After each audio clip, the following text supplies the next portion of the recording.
Hi అండి, నేను మీ lucky మిరియాల. మనం ఈ రోజు గోరుమిట్టి రెడీ చేసుకుందాం. ఒక కప్పు మైదా వేసుకుందాం, 2 స్పూన్లు ఉప్మా రవ్వ వేసుకుందాం, చిటికెడు సాల్ట్ వేసుకుందాం, 1/2 స్పూన్ బేకింగ్ సోడా వేసుకుందాం, 4 స్పూన్లు నెయ్యి వేసుకుందాం. నెయ్యి వేసినాక బాగా ఇలా ఇప్పుడు తగినన్ని వాటర్ వేసుకుందాం. మూత పెట్టేద్దాం.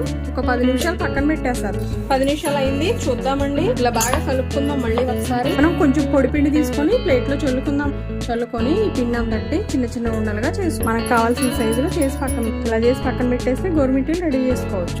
దీని మీద ఇలా రోల్ చేసేసి పిండి ఇలా పెట్టేద్దాము. ఇలాగా చపాతీ కర్ర తీసుకొని ఇలా రోల్ చేసుకోవాలి. ఇలా తీసుకోవటమేను, ఇలా తీసుకొని ఇలా మనకి గోరుమిట్టీలు కూడా రెడీ అయినాయి. వేసుకుందాం. లైట్ హీట్ లోనే వేసుకోవాలి. ఇలాగా గోల్డెన్ బ్రౌన్ కలర్ వచ్చే వరకు వేపుకోవాలి. మనకి గోరుమిట్టీలు రెడీ అయినాయి. పక్కన పెడుతున్నాను. వేసుకుందాం.